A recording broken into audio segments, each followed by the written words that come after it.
তো আমি তোমাদের সঙ্গে একটা কথা শেয়ার করতে আসলাম, না করলেই নয়। তো 4 মাস আগে আমি একটা ডক্টর দেখাই।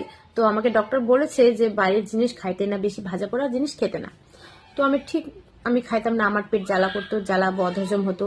তো আমার বাড়ির লোকও বলে যে বেশি খাবা না, বা শ্বশুর বাড়ির লোকও বলে, শ্বশুর শাশুড়ি সবাই বলে যে বাইরের জিনিস খেতে না। তো ঠিক আছে, আমি খেতাম না। তো আমার বড় বলতো যে বাইরের জিনিস খাও, এই জন্যই তোমার বেশি গ্যাস হয়। তো ঠিক আছে, আমি খেতাম না।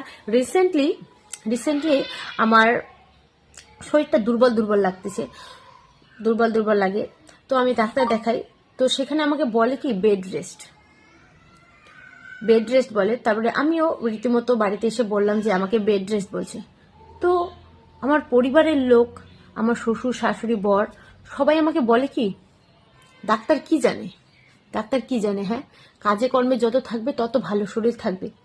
মানে কি, এখন ডাক্তার বলছে আমাকে, আমি এখন কি করা উচিত? আমার কি বেড রেস্ট করা উচিত, না আমার বাড়ির পরিবারের কথা ধরা উচিত, না ডাক্তারের কথা ধরা উচিত? আমার তো মনে হয় বেড রেস্টটাই করা উচিত। তো মানে জাতে মাতাল তালে ঠিক, একদম পরিবারের লোক না, মানে জাস্ট